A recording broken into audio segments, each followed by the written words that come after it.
Good evening everyone. Again welcome in biology tutorial, and we are studying our third chapter, that is inheritance and variation. Okay, yesterday we have seen about chromosome, means structure of chromosome, types of chromosome, then what is X chromosome, what is Y chromosome, what is difference between X and Y chromosome. Okay, today we will study about again chromosome, but in this particular lecture we will discuss about the disorders present due to chromosome मध्ये जे काही defect होतात त्याच्यामुळे next generation मध्ये जे काही defect येतात ते काय करायचे आपल्याला आजच्या लेक्चर मध्ये स्टडी करायचे. Okay, today we will discuss about what is autosomal inheritance. Okay, see what is autosomal inheritance. There are two types of chromosomal structures in our human body. Okay, how many pairs are present in human? 23 pair of chromosome. These 23 in pair means 46 number of chromosome are present in human. Out of this 23 means this 23 is divided into two characteristics. 22 chromosome and 1 chromosome pair.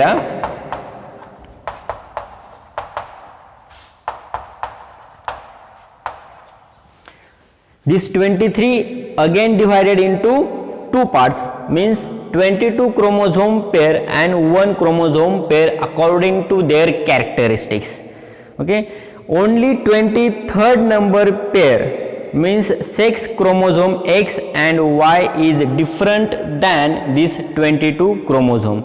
This 22 pair of chromosome means 44 chromosome decided the body characters of the organism, and X Y only 23 number pair decide the sex of the organism, sex of the in case of human.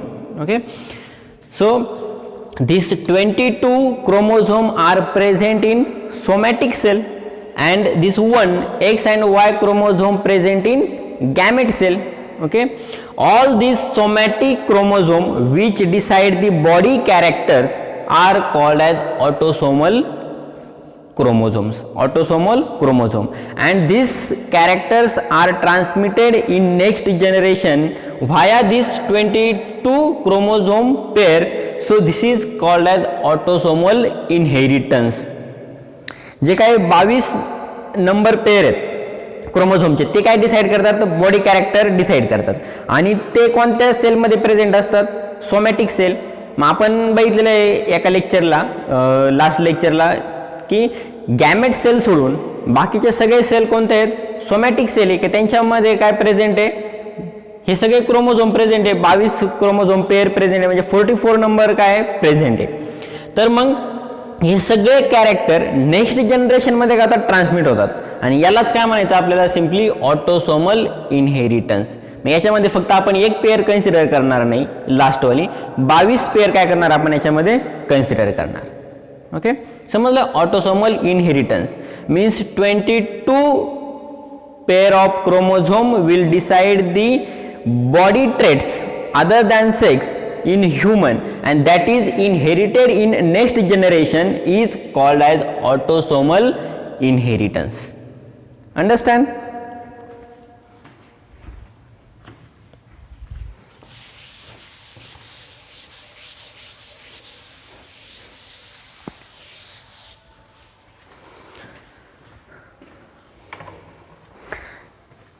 Now see one example of autosomal inheritance. Okay, first example in autosomal inheritance is widow's peak.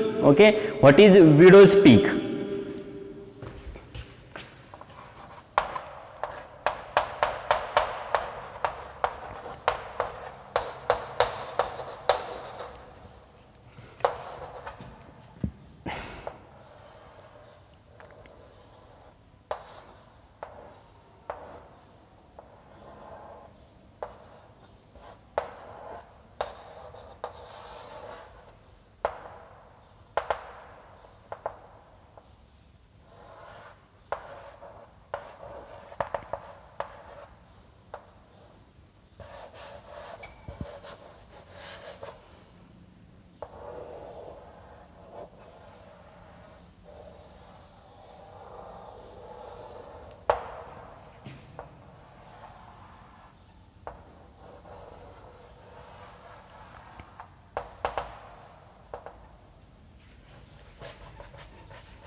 Okay, what is widow's peak?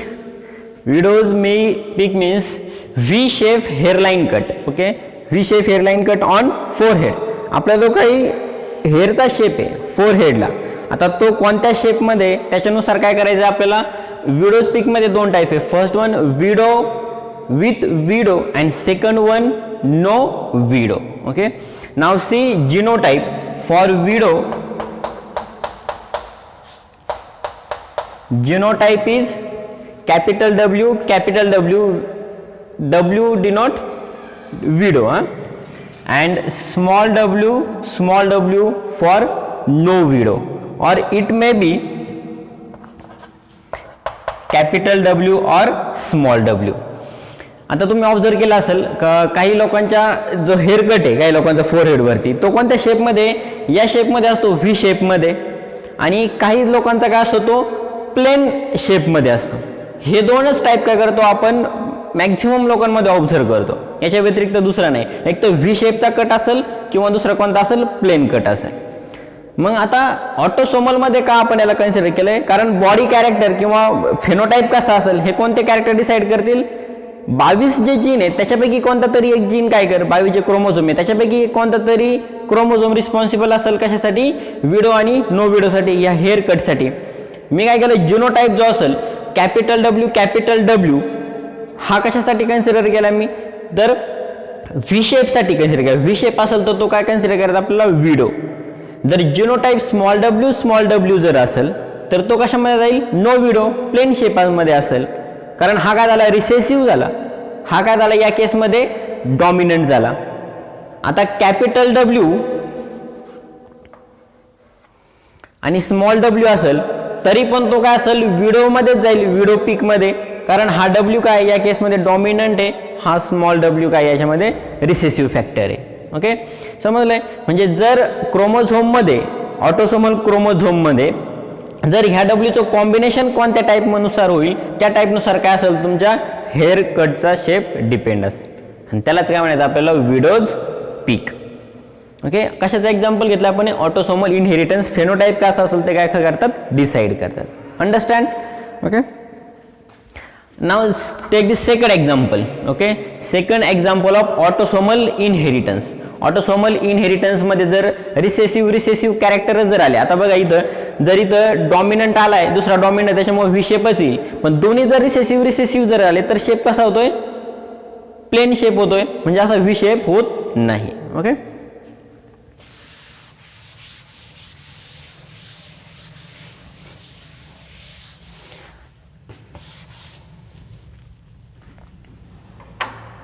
आता second example आहे, याला मी ए जर consider केला तर B consider करतो.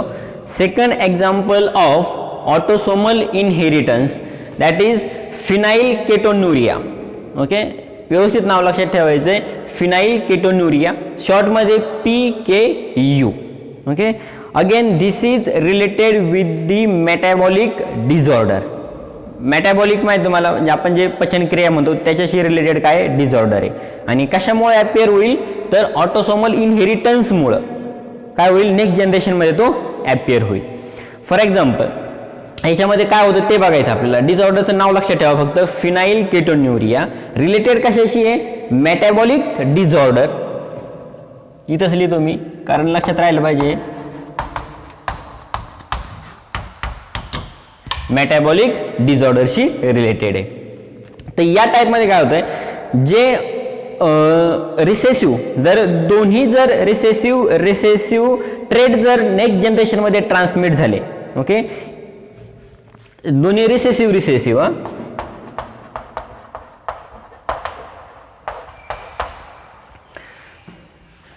तर एक body enzyme आहे, तर phenylalanine. Okay, phenylalanine hydroxylase enzyme. जर दोन्ही पण ट्रेट जर रिसेसिव्ह टाईपचे जर नेक्स्ट जनरेशनमध्ये कॅरी झाले रिलेटेड विथ मेटाबॉलिक ॲक्टिव्हिटीज, तर हे इन्झाईम काय होत नाही, प्रोड्यूस होत नाही. कोणतं इन्झाईम, फिनाइल अलॅनाइन हायड्रॉक्झिलेज इन्झाईम काय होत नाही, प्रोड्यूस होत नाही. आता हे इन्झाईम कशासाठी रिक्वायर्ड आहे, तर बॉडीमध्ये जे ॲसिड आहे, अमिनो ॲसिड फिनाइल अलॅनाइन हे जे ॲसिड आहे, ओके, ह्या ॲसिडचं कन्व्हर्जन कशामध्ये झालं पाहिजे, थायरोझाईनमध्ये झालं पाहिजे. ओके, थायरोझाईनमध्ये झालं पाहिजे. या थायरोझिनमध्ये कन्व्हर्जन जर झालं नाही तर बॉडीमध्ये काय होईल, हा अमिनो ॲसिड फिनाइल अलेनाइन हा काय होईल, ॲक्युमुलेट होईल. हा जशाच्या तसा स्टोर राहील, त्याचे डेरिव्हेटिव्ह असतील किंवा हा ॲज इट इज ॲसिड बॉडीमध्ये काय होईल, स्टोर होईल.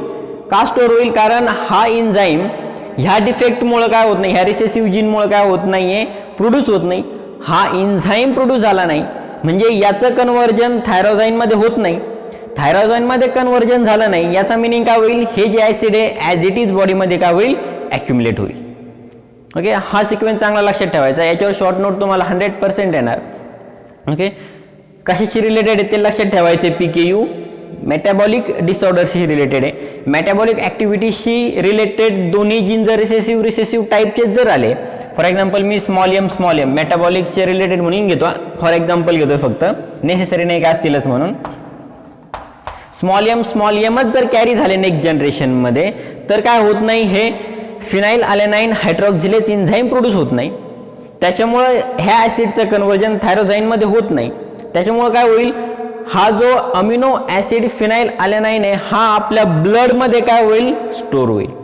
ब्लडमध्ये स्टोर झाला. आणि second one CFC, okay, cerebro spinal fluid जे म्हणजे जे आपलं स्पायनल कॉर्ड आहे त्याच्यामध्ये जे काही फ्लुइड आहे त्याच्यामध्ये जर स्टोर झालं, किंवा ब्रेन आहे, ब्रेनमध्ये जे फ्लुइड आहे त्याच्यामध्ये जर स्टोर झालं तर त्याचा इफेक्ट काय होतोय, मेंटल डिसऑर्डर.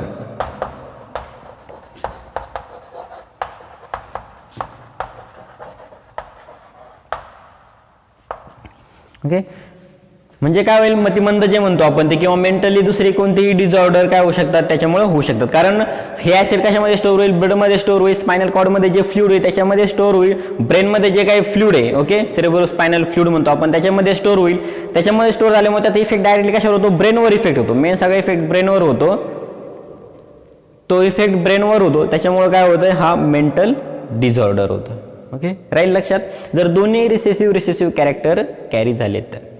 ओके, आणि या केसमध्ये पण पाहिलं होतं आपण विडो स्पीकमध्ये की जर दोन्ही जर याच्यामध्ये डॉमिनंट असतील तर व्ही शेपचा हेअरलाईन कट येतो.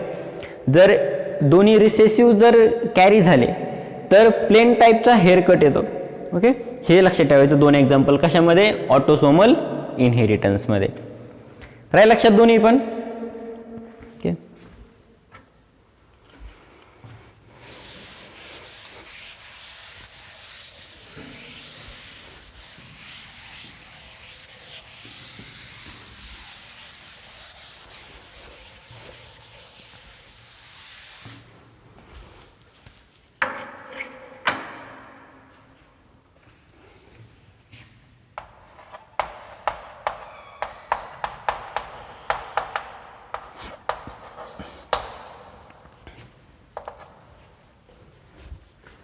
नेक्स्ट पॉइंट आहे आपला सेक्स लिंकेज. ओके, आपण 22 नंबर जे पेअर होते त्यांचे एक्झाम्पल बघितलेत आपण आता ऑटोसोमल.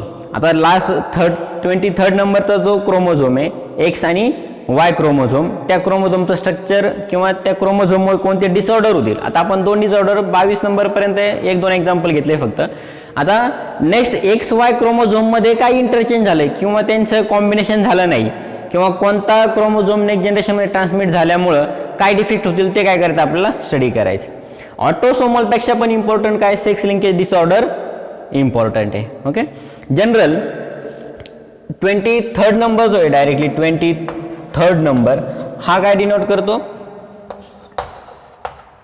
सेक्स डिनोट करतो. म्हणजे काय म्हणतो आपण याला, सेक्स क्रोमोझोम म्हणूया direct. Okay,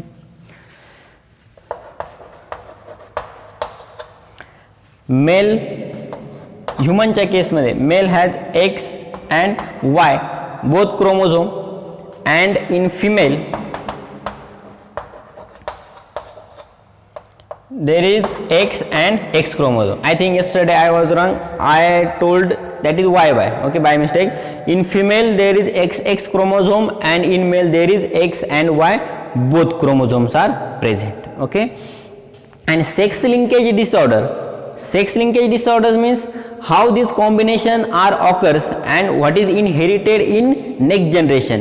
Okay, that is the sex linkage disorders. Okay, again yesterday we have seen what is structure of X chromosome, what is structure of Y chromosome. Again I am drawing the structure of X and Y chromosome.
Now see first one, X linkage gene. Okay, first is X linkage gene, then we will see Y linkage gene.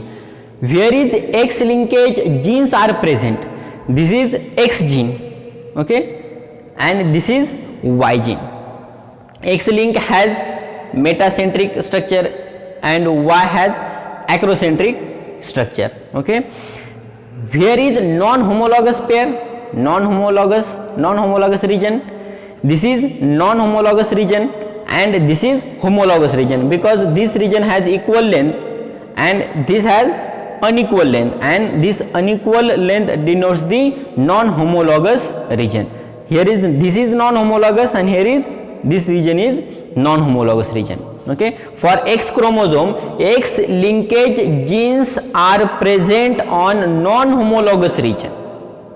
आता X linkage जे काही gene related असतील सगळे gene ते कशावर attach असतील? Non homologous रिजनवर या सेगमेंटवर attach असतील, या सेगमेंटवर अटॅच नसतील. X लिंकेज जेवढे काही ट्रेट असतील, कॅरेक्टर असतील, ते सगळे कशावर अटॅच असतील? नॉन होमोलॉगस रिजनवर अटॅच असतील. ओके, तो Y लिंक जे जीन आहेत ते पण सेम कशावर लोकेट असतील? नॉन होमोलॉगस रिजनवर. म्हणजे Y जीन आपण जे म्हणतो सेक्स रिलेटेड कॅरेक्टर जे आहेत ते फक्त कोणत्या रिजन मध्ये अवेलेबल असतील? तर नॉन होमोलॉगस रिजन मध्येच अवेलेबल असतील. ओके, आणि आपण काल काय बघितलं, या दोन्ही टाइप मध्ये काय होत नाही? एक्सचेंज होत नाही. ओके, या दोन्हीमध्ये रिकॉम्बिनेशन होत नाही, एक्सचेंज होत नाही. त्याच्यामुळे हे काय होतात? नेक्स्ट जनरेशन मध्ये ॲज इट इज काय होतात? कॅरी होतात. ओके, आता मेलच्या केसमध्ये बघायचं आपल्याला.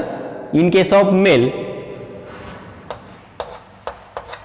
X आणि Y क्रोमोझोम आहे, आणि काल ऑलरेडी मी सांगितलं की X हा जो आहे X हा काय असतो? डॉमिनंट, आणि Y काय हा रिसेसिव्ह आहे. म्हणजे मॅक्सिमम जीन कोण कॅरी करतं? X कॅरी करतो. मिनिमम जीन कोण कॅरी करतं? Y कॅरी करतं. मॅक्सिमम जीन X मध्ये आणि ह्या Y मध्ये काय मिनिमम जीन आहे. म्हणजे कॅरेक्टरिस्टिक ट्रेट जे ट्रान्समिट होणार आहे तर मॅक्सिमम X वर असतील तर ते काय होणार? थ्रूआउट पुढे कॅरी होणार. Y वर जे असतील ते थ्रूआउट काय होणार? पुढे कॅरी होणार. आता बघायचं आपल्याला XY हा जो डायरेक्टली आता XY जर मी क्रोमोझोम घेतला तर हे काय होईल? मेलच्या केसमध्ये होईल, इन केस ऑफ मेल. आता जर फिमेलचे केस घेतले तर इथे काय असेल? दोन्ही पण X आणि X असेल. फॉर एक्झाम्पल आता एखादा डिसऑर्डरचा जीन आहे. आता ह्या केसमध्ये मी डी लिहितो डिसऑर्डरसाठी. प्रेझेंट आहे ह्या X क्रोमोझोम वरती हा डिसऑर्डर काय प्रेझेंट आहे. हा काय झाला? Y. पण हा डिसऑर्डर प्रेझेंट आहे, हा Y शी काय होत नाही? रिकॉम्बिनंट होत नाही, किंवा सेम जीन प्रेझेंट नाहीत Y वरती का त्यांचं काय व्हायला? कॉम्बिनेशन व्हायला. या केसमध्ये काय होतं? दोन्हींचं कॉम्बिनेशन होतं. या केसमध्ये कॉम्बिनेशन होतं का? X आणि Y चं कॉम्बिनेशन होत नाही. म्हणजे या कॅरेक्टरला सप्रेस करायला, ओव्हरकम करायला Y काय नाहीये? कॅपेबल नाहीये. त्याच्यामुळे याच्या ह्या एक्स क्रोमोझोमवर जे डिसऑर्डर प्रेझेंट असतील ते मेलमध्ये काय होणार, ऑटोमॅटिक दिसणार. कारण वाय जर डॉमिनंट असता तर त्यांनी काय केलं असतं, हा डिसऑर्डर ओव्हरकम केला असता. पण या केसमध्ये तसं होत नाही, कारण वाय काय रिसेसिव्ह आहे ऑलवेज, किंवा कमी जीन प्रोड्यूस करतो. त्याच्यामुळे एक्स वर जे डिसऑर्डर असतील ते मेलमध्ये ॲज इट इज काय होतात, कॅरी होतात. फिमेलची जर केस घेतली आपण तर दोन्ही एक्स एक्स आहे. आता मॅक्झिमम जीन आहे दोन्हीमध्ये, पण इथं पण मॅक्झिमम जीन आहे, इथं पण मॅक्झिमम जीन आहे. फॉर एक्झाम्पल एक्स मध्ये कोणताही डिसऑर्डर प्रेझेंट आहे एका क्रोमोझोममध्ये, पण हा दुसरा पण काय डॉमिनंट आहे. दुसरा डॉमिनंट आहे म्हणजे हा त्याचे कॅरेक्टरिस्टिक जे आहेत त्याला काय करेल, ओव्हरकम करेल, सप्रेस करेल. म्हणजे याच्यामध्ये काय होणार नाही, ते डिसऑर्डर दिसणार नाही इन केस ऑफ फिमेल. म्हणून जेनेटिकली जे काही डिसऑर्डर असतात ते मॅक्झिमम कशामध्ये दिसतात, मेलमध्ये दिसतात, फिमेलमध्ये दिसत नाही. कारण फिमेलमध्ये काय दोन्ही एक्स एक्स, दोन्ही डॉमिनंट आहे. एकामध्ये जरी डिसऑर्डर असला प्रेझेंट तरी दुसरा काय करतो, त्याला ओव्हरकम करतो, सप्रेस करतो. मेलच्या केसमध्ये तसे पॉसिबिलिटी नाही, कारण वायला कमी जीन आहेत. एक्स जरी डिफेक्टिव्ह असला तरी तो मेलमध्ये काय होणार, डिफेक्ट प्रेझेंट असणार. समजतंय एक्स वाय आणि एक्स एक्स मध्ये काय डिफरन्स आहे तो. ओके, आपण आता एक्झाम्पल घेणार आहे. जर एक्स लिंकेज हा एक्स लिंकेज जीन झाला, एक्झाम्पल मी वायचं सांगतो.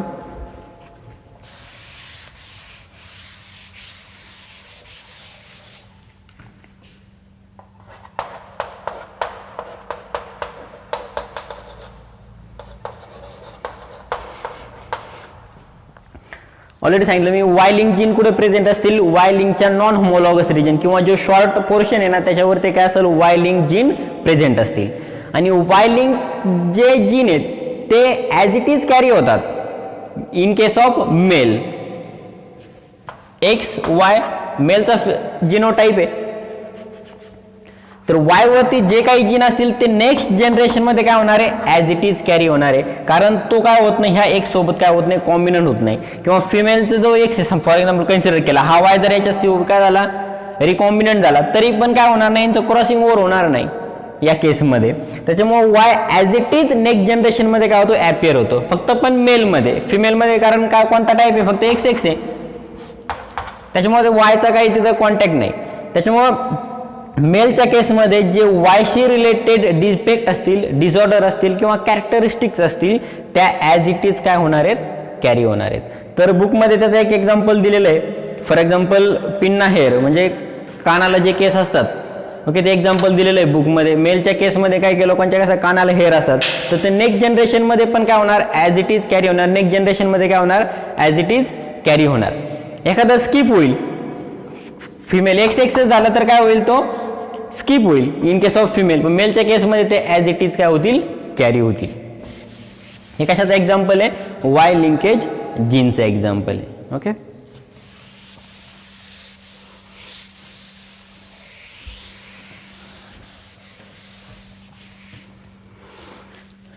समजलं एक्स आणि वाय लिंकेज. तर आपल्याला काही डिसऑर्डर बघायचे आहेत, सेक्स लिंकेज जे डिसऑर्डर्स आहेत.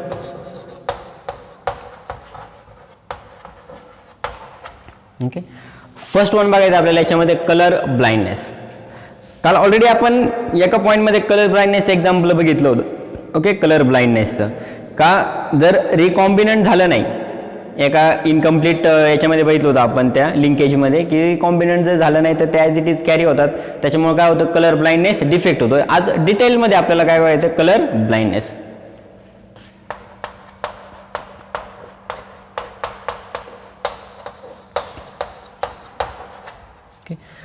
कलर ब्लाइंडनेसमध्ये हे पण सगळ्यांच्या क्लिअर असू द्या का, कलर ब्लाइंडनेसमध्ये काय होत नाही, कोणता कलर आयडेंटिफाय होत नाहीये, तर ग्रीन आणि रेड कलर काय होत नाही, आयडेंटिफाय होत नाही. ज्याला कलर ब्लाइंडनेस आहे ते दोन्ही कलर ग्रे कलरचेच दिसतात, सेम कलरचे दिसतात. कोणत्या कलरचे, ग्रे कलरचे. ओके, हा काय झाला कलर ब्लाइंडनेस. आणि टोटल ब्लाइंडनेस म्हणजे दिसतच नाही, तो डिसऑर्डर वेगळा आहे. याच्यामध्ये फक्त आपण कलर ब्लाइंडनेस बघतो. आता याच्यामध्ये मी परत आपलं जो मेंडेलचा एक्सपेरिमेंट आहे, ओके, तो परत काय करायचं आपल्याला इथं यूज करायचं आहे. तो पनेट स्क्वेअर वगैरे जे ते काय करायचं आपल्याला ॲज इट इज यूज करायचं आहे. आणि त्याच्यानुसार F1 जनरेशन आणि F2 जनरेशन कसं असेल ते बघायचं आहे कलर ब्लाइंडनेसमुळे. म्हणजे नेक्स्ट जनरेशनमध्ये कलर ब्लाइंडनेस कसा कॅरी होतो तो काय करायचा आपल्याला बघायचा आहे. ओके,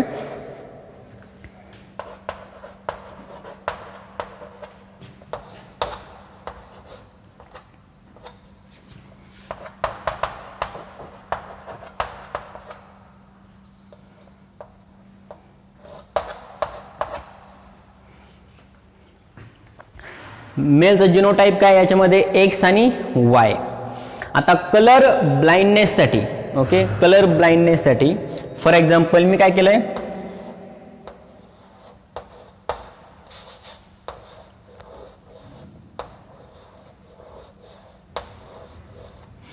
हा सी लिहिलाय. हा कशासाठी रिस्पॉन्सिबल आहे, जे कोण आहे ओके आपल्या रेटिनामध्ये जो कोण आहे का तिथं सेल असतात त्या काय करतात, कलर आयडेंटिफाय करतात. ओके, त्या कलर आयडेंटिफिकेशनसाठी जो जीन रिस्पॉन्सिबल आहे त्यासाठी मी कोणता लेटर डिनोट केला आहे, सी लेटर काय केला आहे, डिनोट केला आहे. ओके, हा सी कॅपिटल सी आहे. मी काय करणार याच्यामध्ये स्मॉल सी पण घेणार आहे. हा सेकंड वन घेतला मी एक्स सी अँड वाय.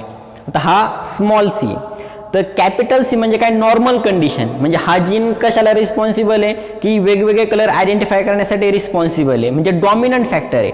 हा सी काय या केसमध्ये डॉमिनंट आहे. आणि सेकंडच जर मी एक्झाम्पल घेतलं तर सी हा काय रिसेसिव्ह आहे. स्मॉल सी काय डिनोट करलं, रिसेसिव्ह, म्हणजे ज्या कलरच्या सेल आहेत त्या काय होणार नाही याच्यामध्ये वेल डेव्हलप होणार नाही या केसमध्ये. म्हणजे हा जो मेल आहे हा नॉर्मल असेल आणि हा काय असणार आहे, कलर ब्लाइंडनेसनी इफेक्ट झालेला असणार. आता फिमेलची जर केस घेतली मी, फिमेल दोन्ही एक्स एक्स आहे बघा याच्यामध्ये. आता मी द कॅपिटल सी आणि कॅपिटल सी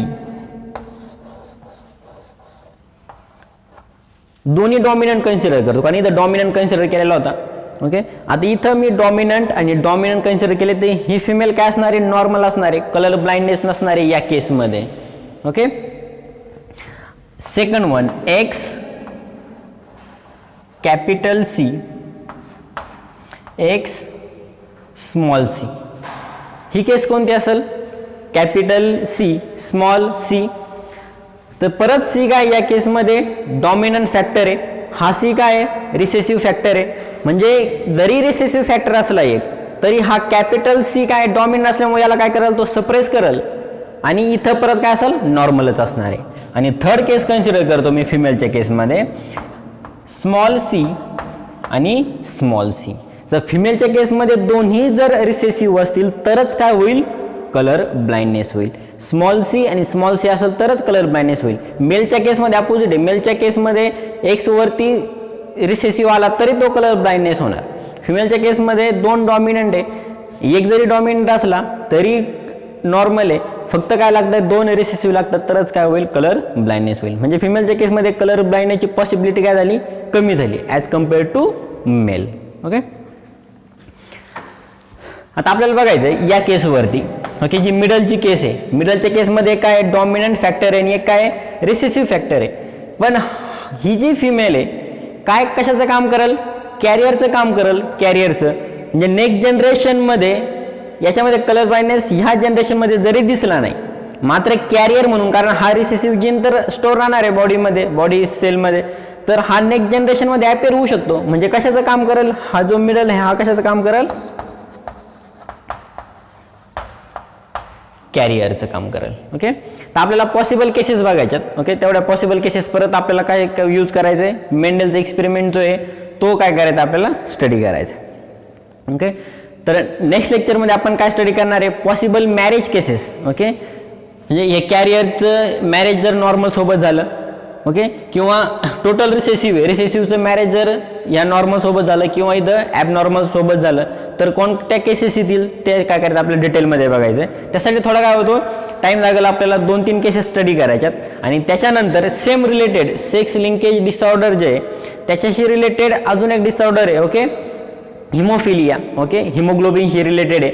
ओके, तो पण काय करायचा आपल्याला स्टडी करायचा. ओके, तर नेक्स्ट लेक्चरला आपल्याला फक्त मॅरेज आहे. ओके, क्रिस क्रॉस म्हणायचं आहे आपल्याला, तर ते क्रिस क्रॉस कोणत्या पद्धतीने ऑकर्स होणार आहे ते काय करायचं आहे, स्टडी करायचं. ओके, आय होप तुम्हाला आजचं लेक्चर समजलं असेल. याच्यामध्ये ऑटोसोमल बघितलेलं आहे आपण, ऑटोसोमल नंतर काय बघितलेलं आहे आपण, याच्यामध्ये सेक्स लिंकेज डिसऑर्डर काय ते बघितलेले. ऑटोसोमलमध्ये 2 एक्झाम्पल लक्ष ठेवायचे. विडोपिकचं एक्झाम्पल घेतलेलं आहे आपण हेअरकटचं, आणि सेकंड वन कशात घेतलं, PKUचं एक्झाम्पल घेतलं होतं आपण मेटाबॉलिकशी रिलेटेड, आणि थर्ड वन आपण सेक्स लिंकेज डिसऑर्डर बघितले. त्याच्यामध्ये एक्स वाय आणि ते लिंक जीन कुठे प्रेझेंट असतात ते बघितलं आपण.